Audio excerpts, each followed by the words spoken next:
During the Super Bowl final, my husband, Marcus, suddenly suggested we make a bet. Watching the game reach its halftime mark, he said casually, if the Eagles win, we get a divorce. What do you say? The Eagles were leading by a landslide. They were bound to take home the championship ring tonight. I stared blankly at the TV screen, my mind drifting back to an Instagram post I had seen just this afternoon, uploaded by Marcus's secretary, Haley. Mr. Marcus said that if the Eagles win tonight, he will finally take our relationship public. Perfect timing because I have a little surprise waiting for him too. The surprise Haley mentioned was a photo of a positive pregnancy test showing she was 2 months along. Remembering the sweet, pampering messages Marcus had left under her post to make her happy, I felt an overwhelming sense of exhaustion. With only 1 minute left on the clock before the game ended, I spoke in a quiet voice. Okay, I'll take that bet. The game ended. Around us, the screams and cheers of our friends watching the game were deafening. Only Marcus and I sat in a silence that felt completely out of place. Marcus froze, looking at me in surprise. I looked at the final score on the screen. Then, I said softly, you won. He was always going to win this bet. I didn't want to fight it anymore. Marcus, I agreed to the divorce. In our 5-year marriage war, he had finally won. On the drive back, Haley sent Marcus a Snapchat voice note, her voice bubbling with excitement. Marcus, the Eagles actually won. Does this mean we can finally tell everyone about us? The voice note played out loud by accident. Every single word fell clearly into my ears. Marcus instinctively glanced at me through the rearview mirror, but he only saw me staring out the window, completely expressionless.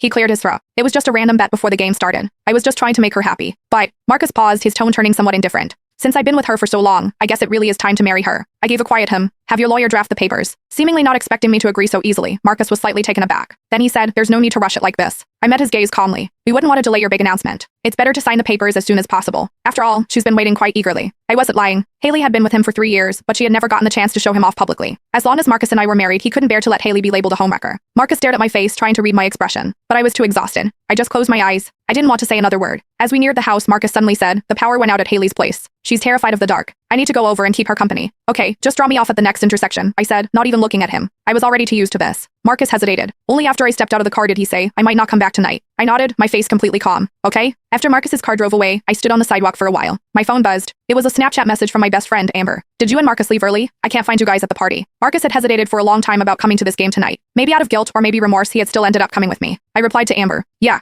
Amber replied instantly. Because of Haley? Why won't that girl just disappear? She's just a secretary. Has Marcus lost his mind? Maybe he had. I didn't know when things had started to change between Marcus and me. When did it begin? Probably when his work got too busy, and we talked less and less. He stopped sharing the funny little details of his day with me. His replies to my messages took longer and longer. Strangely, the thought of divorce didn't make me sad. Instead, I felt a weight lifting off my shoulders. We had known each other for 8 years and been married for 5. This marriage, which had kept me awake for countless painful nights, was finally coming to an end. Just then, a voice note from Marcus came through. Go to bed early. Marcus always had this habit of slapping me first and then giving me a sweet treat. I was used to this way of living too. Back home, I collapsed onto the couch feeling drained. I stared numbly at the empty house. I don't know how much time passed before my phone lit up again. It was a notification for an Instagram update from Haley. I clicked on it. It was her relationship hard launch post. Congrats to the Eagles for winning the championship. Marcus won his bet. Family of 3, finally together. The photo showed 2 hands overlapping on top of a pregnancy report. My hand automatically drifted to my own stomach. My own medical report from yesterday's checkup was still sitting in my purse. 4 weeks pregnant. It was my second I lowered my eyes, exited Haley's post, and pulled up